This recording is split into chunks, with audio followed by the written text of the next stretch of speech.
everyone. Welcome to Local Supporting Locals, the heartbeat of the Okanagan, with host Kevin Proteau, featuring a special guest each week to discuss current political challenges and, more importantly, solutions. Kevin, we've been talking about GMOs each week as we lead up to the March Against Monsanto on May 24th. What is special about tonight's show? Well, thank you very much. And just so people know, Vicki is my wonderful co-host here. Tonight we have Heidi Osterman, who happens to be a good friend of mine and Local Supporting Locals since our inception here. So I'm very excited to have her on here. And Heidi Osterman is a certified nutritionist who has been working for 15 years at a private medical practice with a medical doctor. She's also the founder of the TrueFood Foundation. It's an organization devoted to the defense of the natural food supply. The TrueFood Foundation works to create awareness on the subject of genetic modification in foods.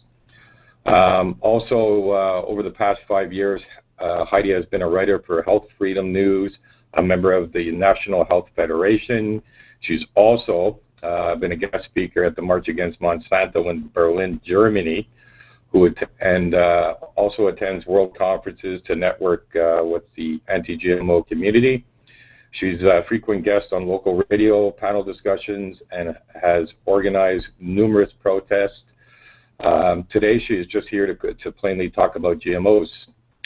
So, good evening, Heidi. Hello, Kevin, and thanks so much for inviting me to your show. No problem. It's a pleasure to have you. What made you get so passionately involved with this movement?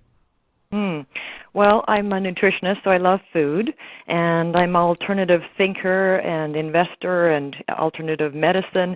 So when I learned about GMOs, I couldn't believe that this wasn't on my radar, and I figured if I didn't know, then mostly everyone else doesn't know. And like yourself, of course, Kevin, I'm all about freedom. And I resent the government conducting the world's largest biological experiment using our bodies as guinea pigs and creating irreversible changes to the food supply and putting seeds into corporate ownership. All of this without our knowledge or consent. I know that is very concerning. Can you explain to everybody here in layman terms what GMOs are and why there's so much confusion about them? Yeah, there sure is a lot of confusion, and there's a lot of purposeful confusion by the other side. They're always trying to mix things up and confuse people. So I'll try in a nutshell to tell you what they are, but at first I want to tell you what they are not, and they are not hybrids. Hybrids is crossbreeding within a species. So, for example, you take a red tomato and cross it with a striped tomato to get a funky new striped red tomato. That's still plant-to-plant breeding. And that's how the law of nature works. Like breeds with like, human to human, dog to dog, etc. That's the natural law of nature. No, GMOs are a totally different thing. It's a man-made technology that scientists will enable scientists to hack into one life form, then they remove certain genetic information and then artificially force this genetic information into another completely unrelated life form. So in my opinion, it's a form of genetic rape.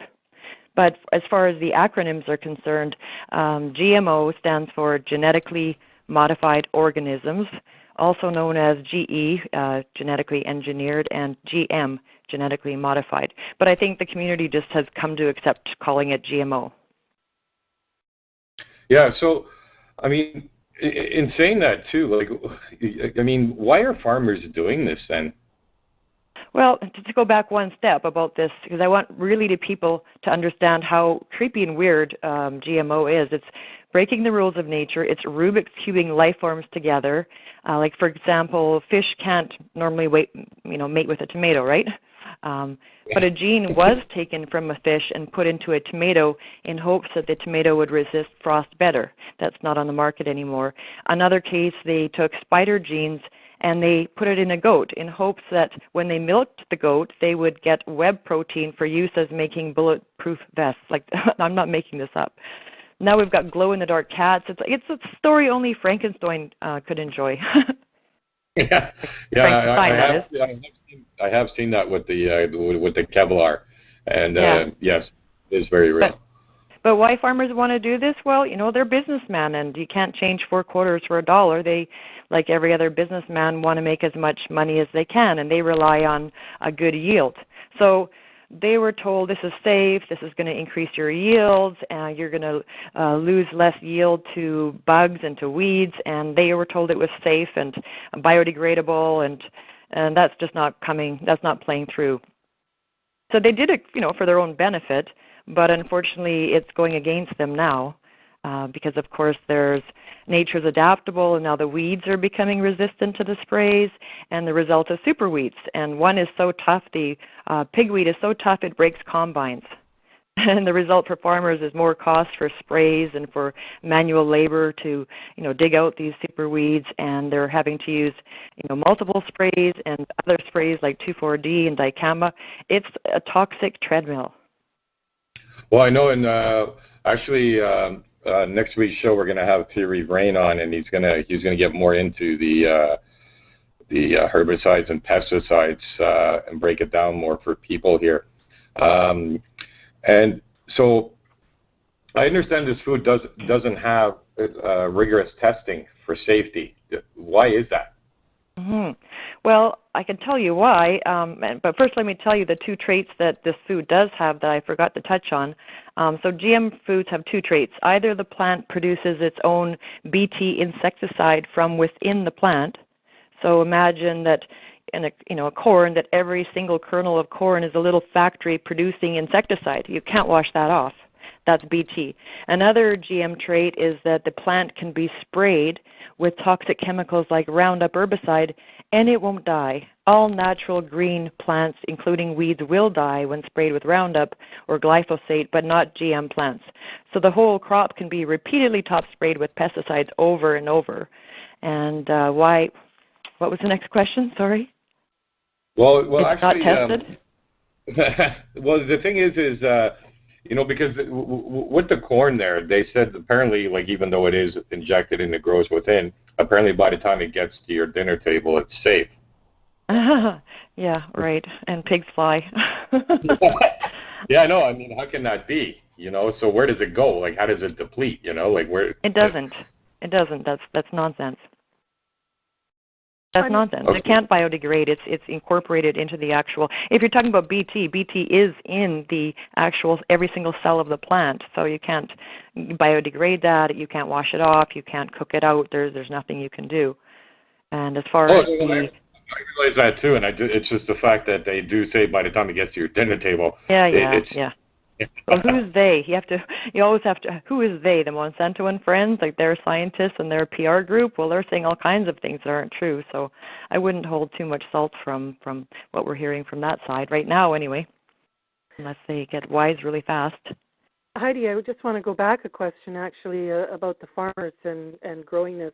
Now, have you heard? I thought I had read something recently about the Farmers Union of Canada is actually taking a step back and looking at these GMOs and thinking that this is maybe not such a good idea. We're not saving money. We're not spraying less. Are you familiar with that at all? Yeah, and it's absolutely true. I mean, the farmers are stepping back. Not only is that true, but also their seed costs are going up as Monsanto is increasing the seed costs, and the herbicide costs are going up. Meanwhile, their yields are no longer increasing. Because they have to deal with the super weeds, the super bugs, and also the land becomes, it doesn't produce as much when they spray it time and time again with Roundup. The soil is depleted of nutrients, and it's a weaker soil. It doesn't produce as well regardless. So they're right. Yeah, they're right. The truth will come out. I mean, this isn't going to be a failed technology. I just don't want it to cross out into every food and everything becomes crossed with some form of GMO. Yeah, certainly. It's. I've said before that I'm writing my great-great-grandchildren a letter, and I want to be able to say more than I'm sorry. Yeah, exactly. I couldn't feel more strongly on that point. And you asked why the food isn't tested for safety, and Well, back then, it was thought to be the best thing since sliced bread. And the U.S. government thought it would be first out of the gate with this wonderful new technology that would end world hunger and make them a world leader in the technology. And so the official policy of the Food and Drug Administration is that genetically modified food is essentially the same as regular food and doesn't require any special testing. But strangely, at the same time, it's so very, very different that it can be patented for profit. So, and actually the corn itself is classified as a pesticide within the U.S. Environmental Protection Agency. Huh. Well, I think, Alan Patton was on with us last week, and he had mentioned that basically what they're doing is using the substantial equivalence rule, like they do in drugs, basically. It's like a me too. Well, I'm the same as something else already on the market, so I can be on there too. Exactly, but I mean, is it the same? If it's same, or is it different? Well, I guess that the patent is the proof that it's different. Because you can't patent regular corn, so there must be some fundamental difference. And there is a tremendous difference, but the government's just kind of like glossed that over and with just a swish of the pen said, oh, it's the same, no problem. And that was for its own, to expedite this technology to market. And I do believe they had some trust that it was safe. I don't think they were ignoring their own government scientists who were raising alarms, but they really wanted to get this off the ground and going, and so they did, with regret. But it's the same thing. I mean, look at how many things that we were told were safe, like tobacco way back when. Oh, yeah, they said it was safe. Don't worry about it. It took 20, 25 years before the industry would admit it was lying through its teeth all the time. What about that anti-pregnancy, anti-nausea drug, thalidomide? Well, we had how many babies born without limbs? And countless drugs have been taken off the market because they failed to be as safe as we were promised they would be. But GMOs can never be recalled, and this is a point I have and why I make it extra urgent for people to understand, because they can never be recalled. So we have to limit what's coming out now, stop it as much as we possibly can. We certainly do.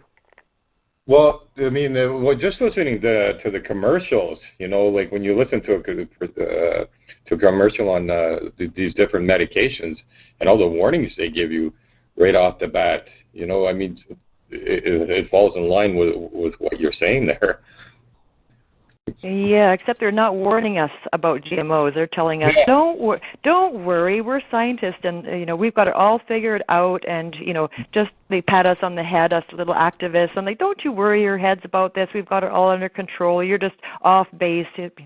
Go home and be quiet. Well, I don't think anybody's going home and being quiet, because actually every single month new data is coming out from all around the world supporting the theory, supporting evidence that it's extremely unsafe, unsecure, and it's going to destroy our environment and our food security and our health. Heidi, I'm a spin watcher, not a spin doctor, but a spin watcher. Uh-huh. And I've been noticing how the spin is changing around as the protests grow more intense. They are upping their spin, and so lately I've seen us referred to as flat earthists. Just like if you're against smart meters, you're a tinfoil hat person, and if you're against GMOs, you're a flat earthist.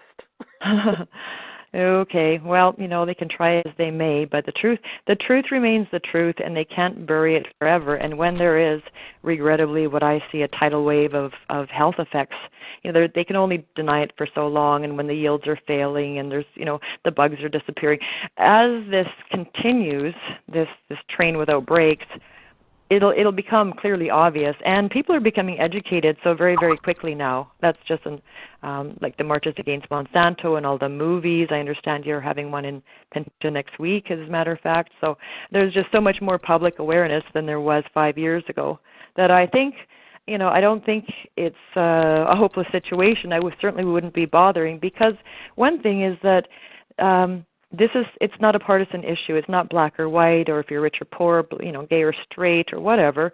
We all eat, everybody in the entire planet, and we each have power by voting with our wallet. We can choose what we buy. If we understand not to buy GMO crops, then the supermarkets will bend over backwards to replace it with non-GMO products for their own profit line. Yes. So that's my thing, is just to make people aware of what they're putting on their fork and to vote with their wallet. Well, and that's exactly what we promote with locals, supporting locals, support your local ethical farmers. I mean, go back out and revisit your farms.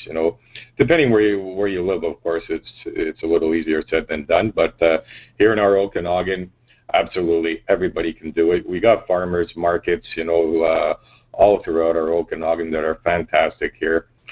Now, I just wanted to ask you there.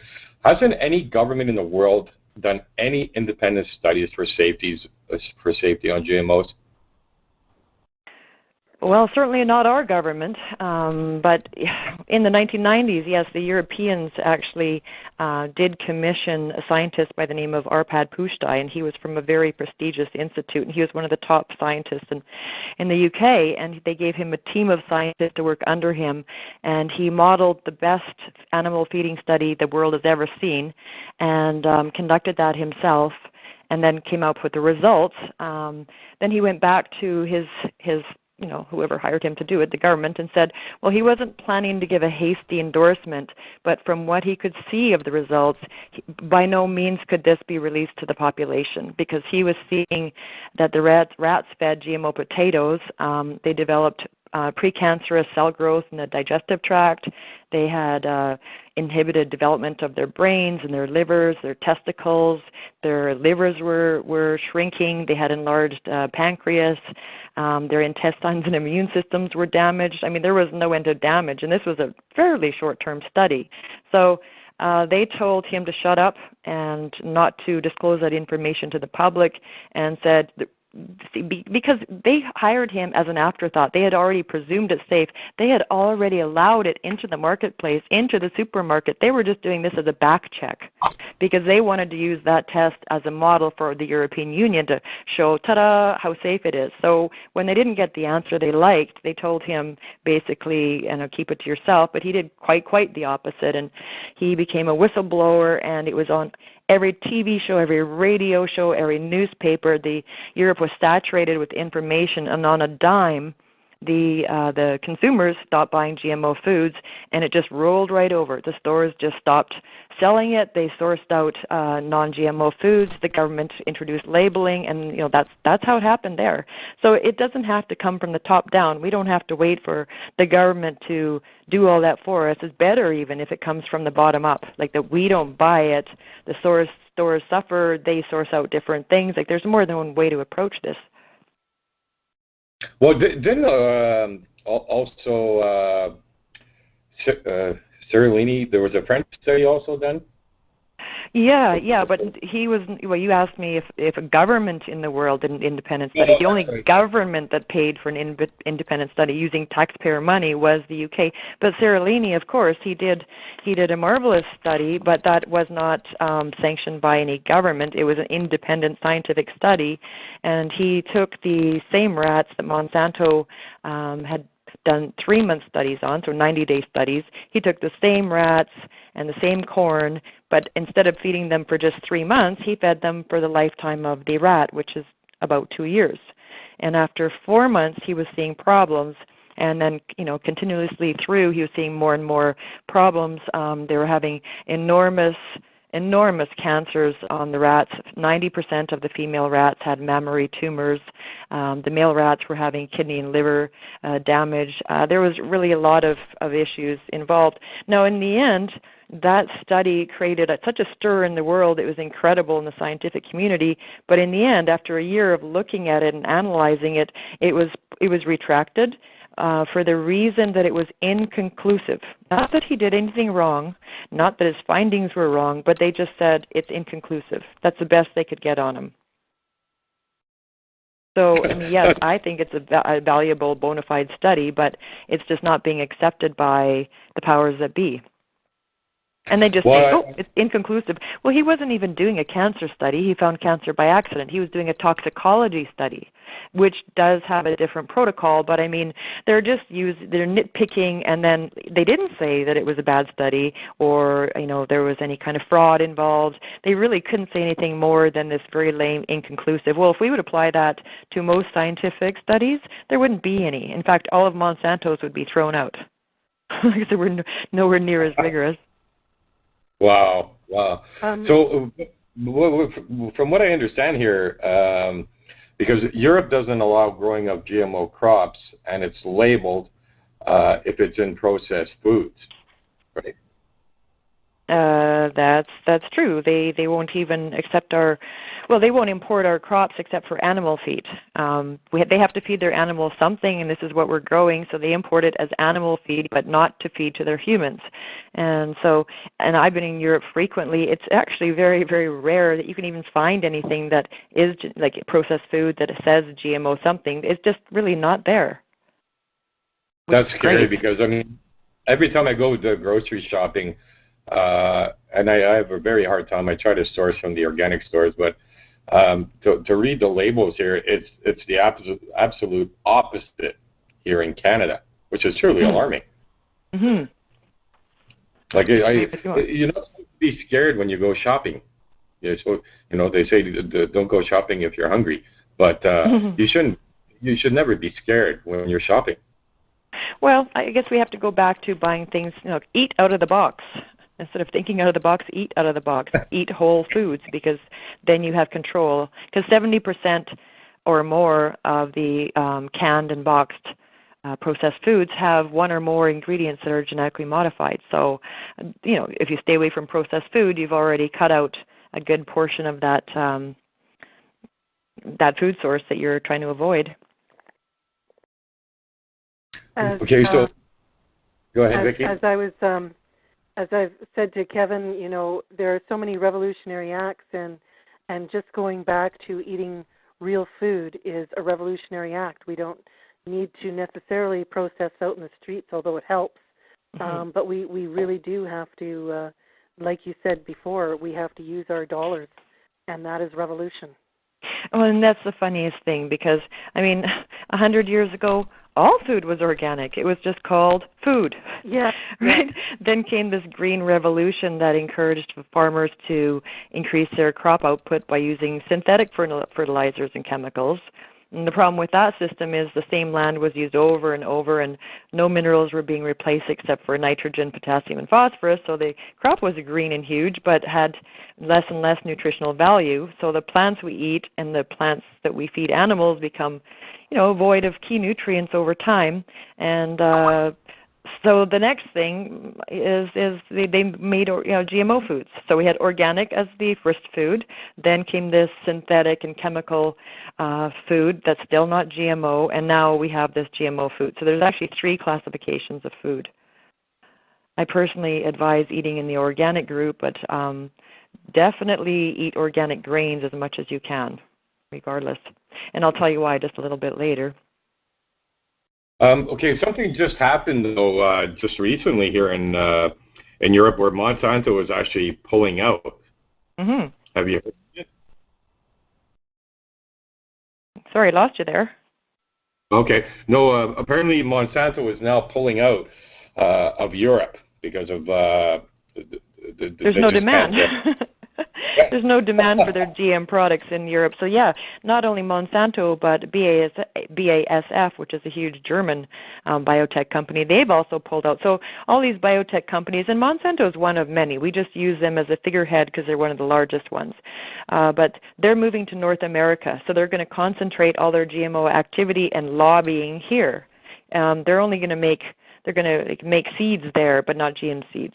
So they've sort of given up on Europe for the time being, which is great. I love spending time in Europe. I can eat anywhere. Yeah, I know, but what does it say for us? Well, it just means we got to stand on guard for thee. Can you tell people? Yeah, can you tell people what foods are genetically modified currently in North America? Yeah, well, that's going to depend a bit who you ask. The orthodox answer is corn, which includes all derivatives of corn, like high fructose corn syrup, corn chips, anything to do with corn. And if you Google corn derivatives, there's 3,000. It's in 3,000 different things you couldn't even imagine. So corn's everywhere. Sugar from sugar beet is also GMO. Canola is like 90%, 95 probably in Canada, GMO. Soy, of course, and soy translates to baby formula, soy milk, tofu, all of those. So corn, canola, soy, and sugar beet are absolutely guaranteed, but they're finding potatoes, they're finding rice, and although it's sort of not on the official roster of the GMO foods, they are being found. So I don't know if that's outcrossing from the test plots that Monsanto has it been allowed to put, like they're allowed to make test plots on new varieties in secret places all over the country, and sometimes they escape and start infiltrating other fields, and next thing you know, we've got some GMO rice or GMO potato or whatever else it is.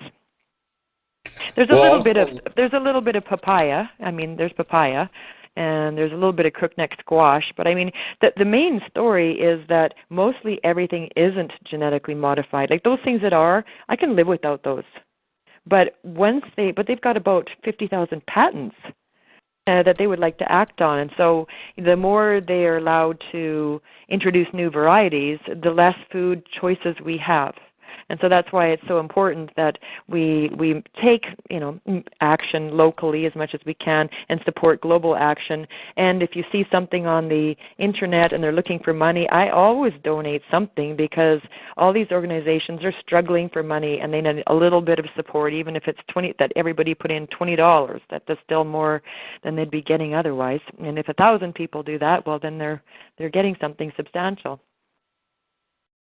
Well, I mean, also apparently in Canada, and it was actually my doctor that told me this here, that there's no baby food in Canada that does not contain genetically modified organisms.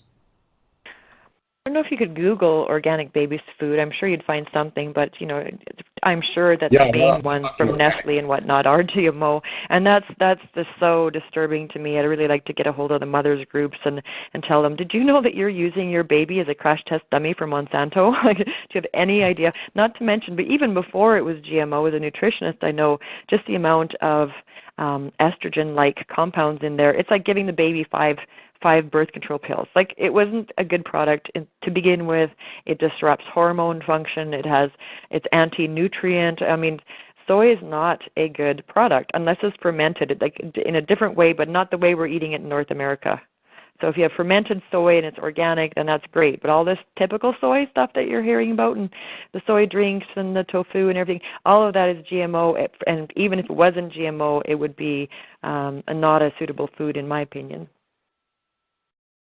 Well, also, what's just come out too, what they want to release is the Terminator seed, and so because Monsanto does not allow for farmers to save seeds, so even if they were sucked in by Monsanto and they used their seeds, they can't even save those, and so because some farmers have, now they've created the Terminator seed, where it kills itself off. So you need to buy more seeds the following year. And as you're pointing out here too, and this really gets me going, and why more people don't wake up here, is if Monsanto is claiming to want to feed the world here, why would they constantly be putting up their prices for their seeds? I mean, that doesn't make sense. And so when they put up all the pricing for their seeds, and the companies who buy these ingredients for their products, their processed foods, those prices go up. So if their claim is to feed the world, why are they putting the prices up on their seeds? It just doesn't make sense to me. Well, anytime the devil offers you a ride to church, you have to question his motives.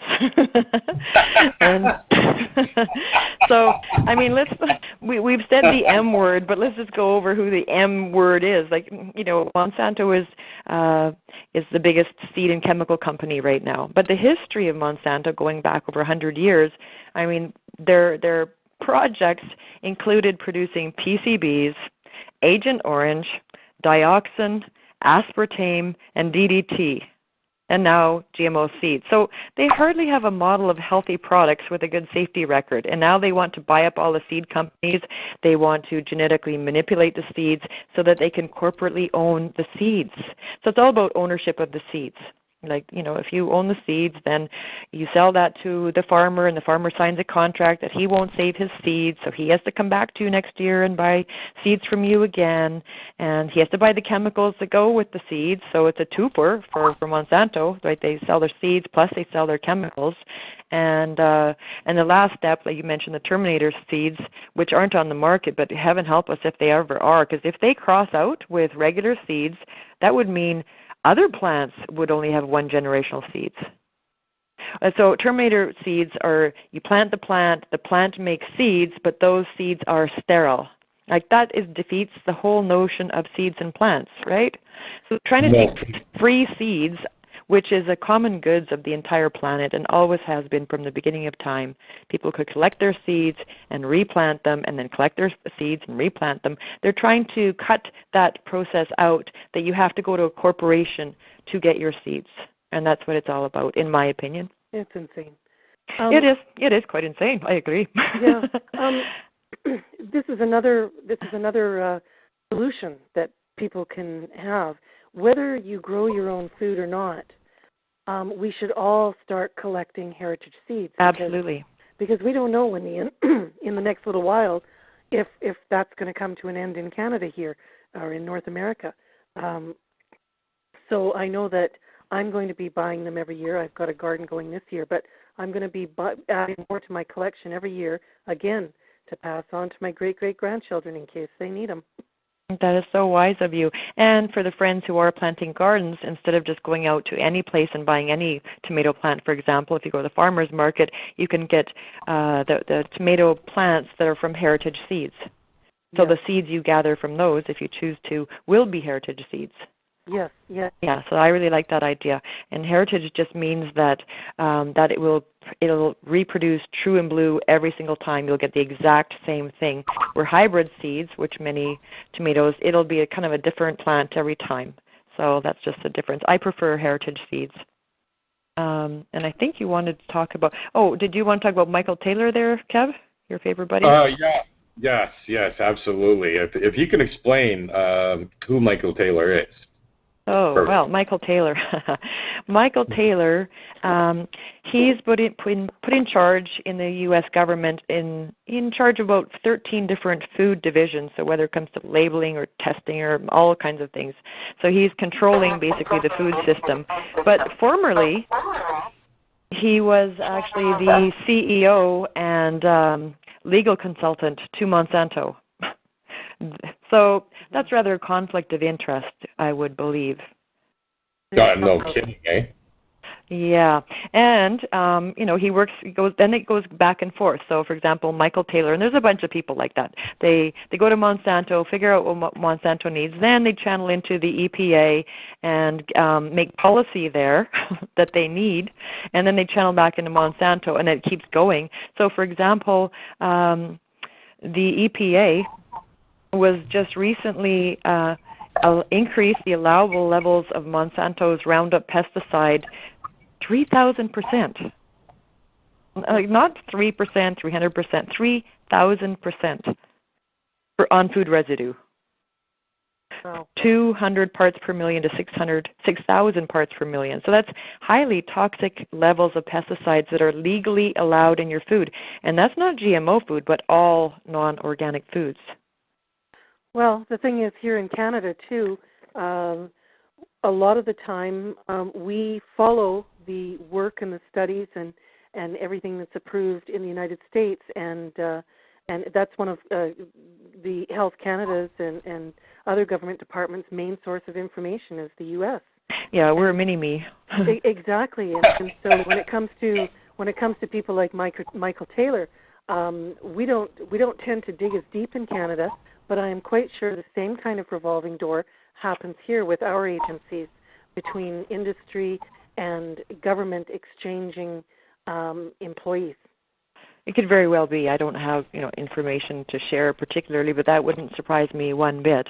No. But basically, whatever U.S. policy, there's feedback there. Sorry, we basically follow U.S. policy to date, and unfortunately, the applications for new varieties of genetically modified organisms, there hasn't been one that the government doesn't like so far in Canada. And so now we're facing several new varieties. One, there's the genetically engineered apple. That's the Arctic apple, which is very close to home. It's in Summerland, BC. That is an apple that will not brown. So it's you can slice it and dice it and leave it out in the sun for a week or 12 days, they brag about, and it won't brown. So therefore, all the people eating at fast food or buffets in restaurants can be eating rotten food that looks fresh, or snacks in schools or in hospitals or on airplanes. So it's just another gimmick for the food industry. It has no value for us because the food is deteriorating. We just can't see it, which is unfair. And it's just, they say, oh, well, we're not adding genes from other species. Well, yes, they are, because they still have to use the genetic constructs of viruses and bacteria to make that possible. And gene silencing has its own implications. Like when they silence a gene, they don't know how that affects the entire genome. Like genes don't just do one little thing on their own with no communication with the other genes. It's like a harmony. They talk to each other. So when you silence one, we don't know what we're doing to the workings of that organism. So we're really playing with fire. Like they have no idea what they're doing. Like this technology is in its infancy, and they make it sound as easy as cut and paste on a computer. Well, it's not like that whatsoever. It's extremely random. They have no control. When they do insert a gene, they have no idea where in the genome of the plant it's going to go. None. So there's boom, it's in there, it's doing something. That's amazing. It is completely random, and it's not guaranteed to stay stable over time. So even if it does what it's supposed to do in the first generation, 3 generations out, it could be doing something completely different, because this is life, and they do not have a grip on the whole thing. Well, the fact that you're talking about the Arctic apple and in Summerland, and our show is the heartbeat of the Okanagan, so we try to focus and bring things about how they affect us here. It's like you said, this is right in our backyard here in the Okanagan, and the company that's actually producing this is called Okanagan Specialty Fruits. Mm-hmm. And Neil Carter. Yes, Neil Carter, yes, and he claims that he wants to help feed the world and bring apples to South Africa. I mean, I was there and attended the debate, and it's amazing how adamant and the lies that actually came out from the pro-GMO speakers and the representative for Okanagan Specialty Fruits. And people need to be concerned here, because when you go to Okanagan Specialty Fruits website, they don't only want to genetically modify the apple, but they also got on their list there cherries, pears, and peaches. Everything that all the beautiful agriculture here in our Okanagan. And so then people it'll be need grapes, and where does it end? Yeah, exactly. But that's right here in our backyard. And this is what I heard through the grapevine is that. What's that? Pardon the pun. Yeah. Sorry. There. But apparently we got like 40 to, I think it's something like 40 to 70 farmers have invested into this technology here, and they're here in the Okanagan. Mm-hmm. So again, people need to wake up, educate, and again, start with your dollar here. But and now I'm hearing potentially that there might be some trees that have been planted. Now I can't back that up, but if anybody does happen to know of that, by all means get in touch with us. We'd like to know more about that. That's just out of the rumor mill, but we know how that works. We know how that works sometimes here. So, what are some of the health consequences that, like for example, with GMOs, with babies? With babies? From some of these studies. What kind of babies? All kinds of babies. Well, human babies, like... human babies. Okay, let's not get too specific now. Yeah, sorry. Okay, well, actually, I'll just talk to you. We have to look in the rearview mirror, because I think that Perry Verrain next week will be addressing a lot of the health issues surrounding glyphosate and Roundup. But looking in the rearview mirror, babies, will baby hamsters count in this case? So in Russia, they took baby hamsters, and they fed them GMO soy over 3 generations. So not just 1 generation, but 3 generations. And by the 3rd generation, the hamsters were no longer able to breed, and some sadly had hair growing in their mouth, which brings a whole new level to a bad hair day. That's bad. I know, it's so bad it's funny. But there's multiple studies all over the world, but our government doesn't recognize any of them. None of them are good scientists. All the science is flawed, and it's just not recognized, unfortunately. I've been petitioning the government that why can't the Canadian government pony up like $4 million like Sarah Linney did, and we recreate the study. Or the second thing I'd like to do is test how much glyphosate is actually being excreted in the urine of Canadians. Because I saw when I was in Berlin speaking with the scientists there, they have studies of people in Berlin urinating glyphosate, Roundup basically. And that's urine samples showing between 5 and 20 times the max allowable glyphosate in drinking water. Wow. And similar tests across 17 countries in Europe turned up that 44% of the urine samples had glyphosate, and glyphosate is the main ingredient in Roundup. So it begs the question, Europe isn't even allowed to doesn't grow GMOs, so where are they getting all this glyphosate from? Yes, exactly. It's a very good question. So first I thought, well, I guess it's because they're eating the animals that were fed all that that the animal feed saturated in glyphosate and Roundup, but that just wouldn't explain it all. And now, when I dug a little deeper, I found out that the farmers are actually using this new technique to harvest their crops, and that's not just in Europe. It's worldwide. It's Canada, it's the U.S., it's Europe. So this new technique is called desiccation, which is a spray death. They purposely spray their crops to death with glyphosate or with Roundup. So this ensures that the whole harvest dries evenly and is saturated with pesticide. So they don't have to worry about some of it, like not drying evenly and everything. They can just spray it to death, leave it stand there for a few days, and then harvest it. So it's not to kill bugs or anything. It's just for convenience sake. Well, that spray, that residue remains on the crop, and then it's directly sent off to be milled and off to bakeries and eaten by unwitting consumers.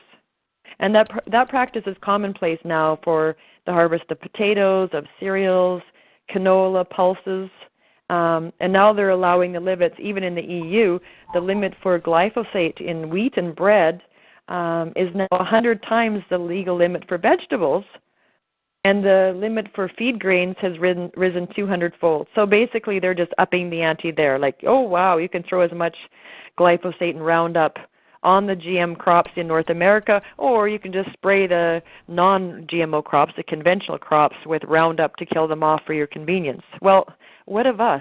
What of us consumers? Mm-hmm.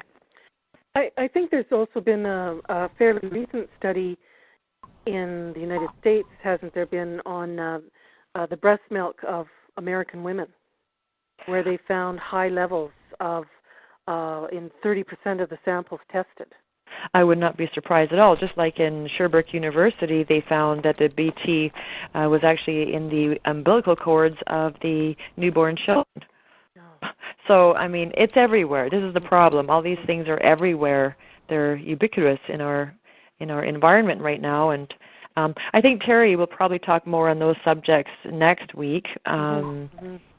But so there's that whole new angle. So it's not GMO. It's like, and GMO equals Roundup because they go together, and it's all Monsanto-based products. So just another reason for everyone to get involved. Some people say, "Oh, I'm not eating GMO. I'm eating conventional food. I'm okay." Well, no, you're not okay. If you're not eating organic, you're not okay. And but as far as autism, health consequences, just a touch. I mean, the autism rates are skyrocketing in all manner of diseases,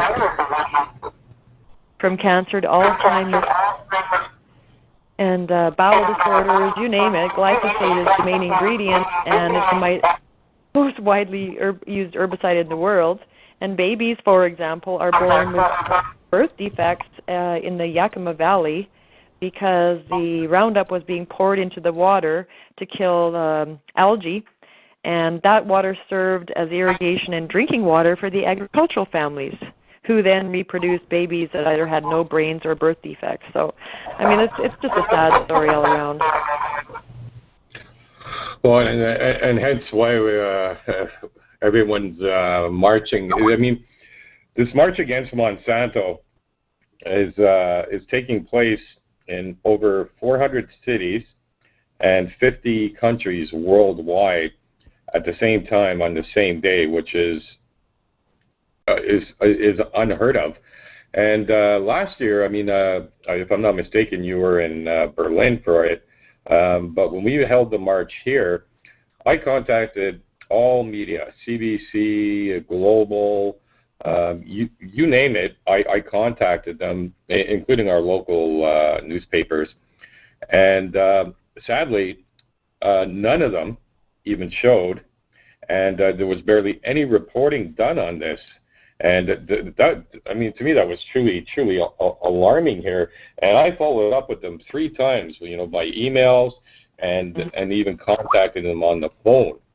And so people really need to get out there. And at the same token, hence, with the radio show and why we started supporting locals here and getting out the video camera here, because we have to document all this stuff and share it with the public here.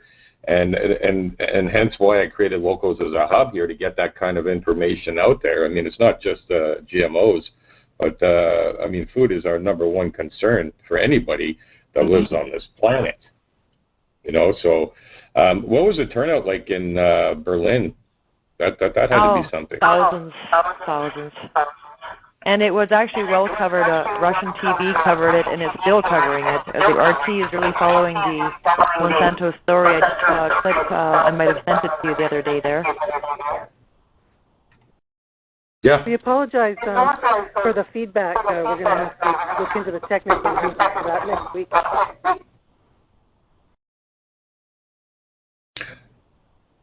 Okay, so what about, I forgot to ask this question here, Heidi, about the effects on the bee colonies.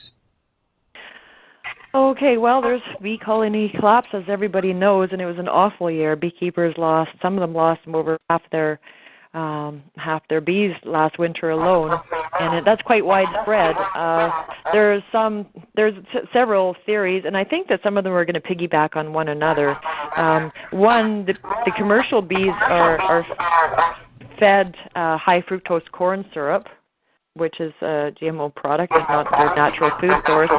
Secondly, there's a fungicide, a neonicotinoid, that is affecting, that seeds are put in or wrapped in before they're planted, and that seems to be affecting the bees.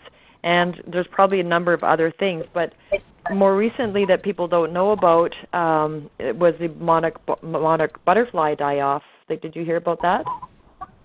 No, Okay. Well, each year, hundreds of millions of monarch butterflies travel from Canada to Mexico and winter there in Mexico.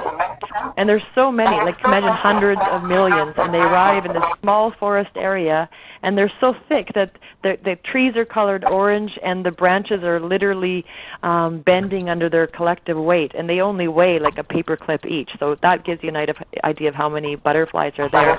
And it's been decreasing year after year, and last year almost 50% less showed up. And so that's because the butterflies are reliant on a plant called milkweed, and that's where the monarch butterflies lay their eggs. And then when their eggs hatch, the larvae use that as their food source, become caterpillars and become butterflies and move on. But the Roundup herbicides and all the pesticides that are being used are killing off all the milkweed, so they have no place to lay their eggs. And there's nothing for their larvae to eat. So we could be facing the extinction of the monarch butterfly. And it's not just bees and monarch butterflies. We've got bats that are sick. We've got starfish that are disappearing. We've got, species after species that is under attack. And I'm pretty sure that glyphosate is going to come up over and over again as one of the main causes. Which is sad. I mean, we really need to protect Mother Nature because, it's one world, one planet. We all have to figure this thing out together. That's for sure. Well, and this is how I personally stand when it comes to this. Here in Canada, we are not overpopulated, and it's been said around through social media, like a lot of what's being done right now is due to overpopulation. And I haven't talked to the person that did the head count on this, but I just know how the population of Canada here, so they cannot justify what's currently happening with GMOs. And if there's a great documentary that actually you're going to be participating with, showing here. GMO alfalfa, the end game. It's playing. We're showing this at the Wild Scallion restaurant, located at 75 Front Street here in Penticton. So if you get the time, come on down. It's at 7 p.m. And Alan Hong are the owners. Hong is the chef, and he's got some specialty raw foods he's preparing just for that evening. And it's the first of what we're calling dinner, movie, and a chat. So come down. And, as families, that's where all the discussions used to take place until TVs and everything came along here, is everybody sat at the table and you had dinner and you talked about your day. And so that's what we want to try to start bringing to Penticton here. So by all means. In Kelowna, we have on Tuesday night at the Rotary Center for the Arts, we've got the third showing of the film GMO OMG, which is a very good family film. It was really well received. That's also at 7 o'clock. I'd encourage people to go to that. But as a wrap-up kind of comment, I want to keep things positive, too. There has been some positive things happening. Like, for example, Manitoba just passed a ban on cosmetic pesticides. That's fantastic. And Vermont and the states, they have passed the first labeling bill. So, things are marching along. I could mention a lot of other things, but I did want to also, remembering what David Suzuki said to me, he sent me a personal quote, and I read it now. It says, from David, it says, I am most definitely not in favor of release of GMOs in the food stream, and given that it's too late, I favor complete labeling of GMO products. Suzuki says, what bothers me is we have governments that are supposed to be looking out for our health, for the safety of our environment, and they're acting like cheerleaders for this technology, which is in its infancy, and we have no idea what the technology is going to do. Anyone who says, we know it's perfectly safe, I say is unbelievably stupid or deliberately lying. The reality is we don't know. The experiments haven't been done, and now we have become the guinea pigs. So that's from our top geneticist, who I trust his opinion on these matters. And, I agree with him. It's so serious. Like, I just don't understand why people aren't, this is our watch. The people who are alive on the planet right now, this is our watch. And in the future, people are going to look back and wonder how we let this happen. People should be, if they knew, really should be riding in the streets and yelling from rooftops. And if a food holocaust happens, they will be. But I don't want to wait for that. I want to stop it. But remember, once created and released into the environment, GMOs can never be recalled. They'll contaminate organic and conventional crops and wild relatives, and over time it all becomes GMO to some degree. So, it's imperative that we get this message through however we can, politically, by radio shows, by just talking to our friends, supporting the farmers market, voting with your wallet. That's all important. Letters to the editor, anything you can think of. And I was also thinking, Kevin, if you'd like to participate in a little, speaking of Apple again, a little Apple survey in Summerland. So we would just invite the CBC, and we would take some pollsters down there and just randomly people walking by, get their opinion live on CBC. What do you think about the Arctic apple? Do you want Summerland to be home of the Frankenstein non-browning apple, the world's first genetically modified apple? Great idea. I would love to, and we don't even...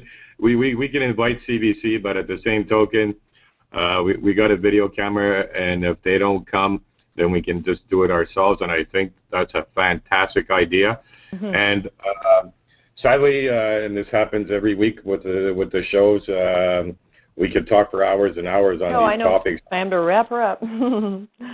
Yeah, exactly. So thank you very much, Heidi, for taking the time and sharing your wealth of knowledge with us.